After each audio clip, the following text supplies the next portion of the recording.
Okay, so you know, I love my plants and I love to put my plants wherever I can. So when I found out about the world of aquarium plants, pumped, super excited. But I went kind of overboard and bought plants without really thinking about the repercussions of it. I know, crazy, right? Who would have done such a crazy thing? So let me show you the one plant I hate. I so much regret getting this plant. Come on, let's go look.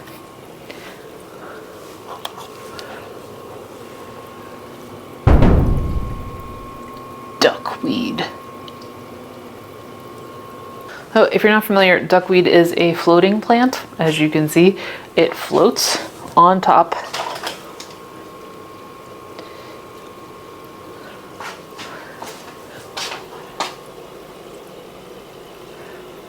and just makes my life so difficult. So let me give you a bit of background about duckweed because it's not all bad, but it's bad enough.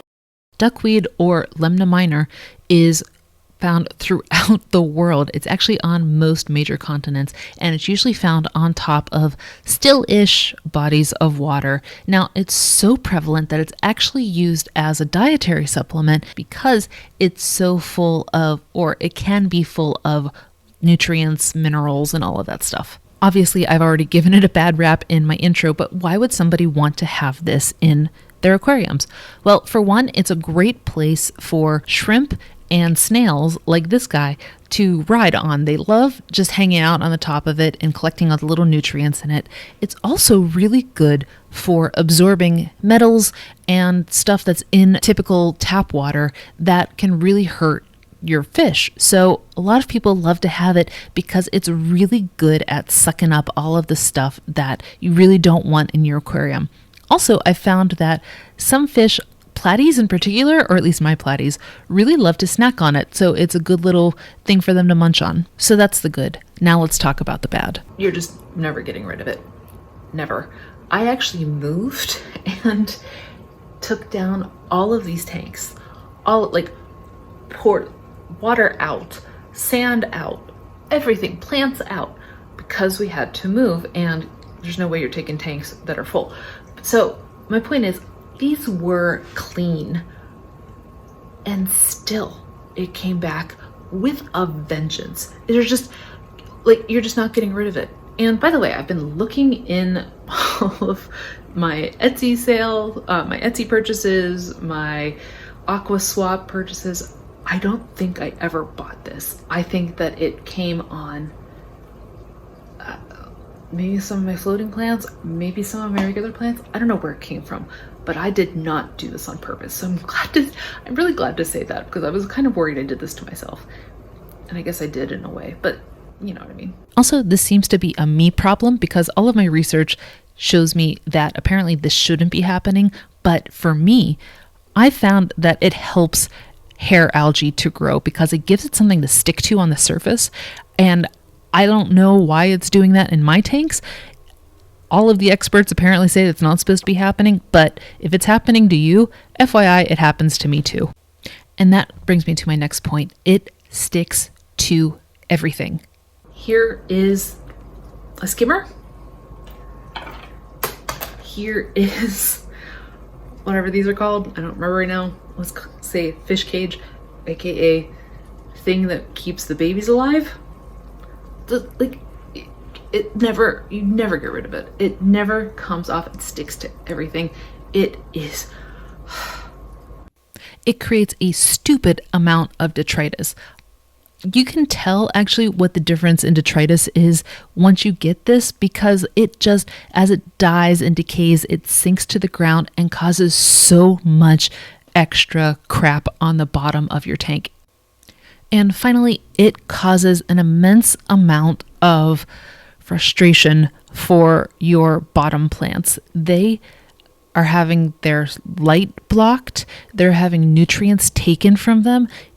It can, and you can see it in this clip where it darkens the color of the water. It actually turns it like a yellow orange because it blocks so much light from getting down to your terrestrial plants, and then they don't get as much goodness, they don't get as much juice, they don't get as many nutrients as they need because both light and minerals are being absorbed by the duckweed. So how can you get rid of this? I'm going to be honest, I have no idea. I have tried skimmers. They just don't work well enough.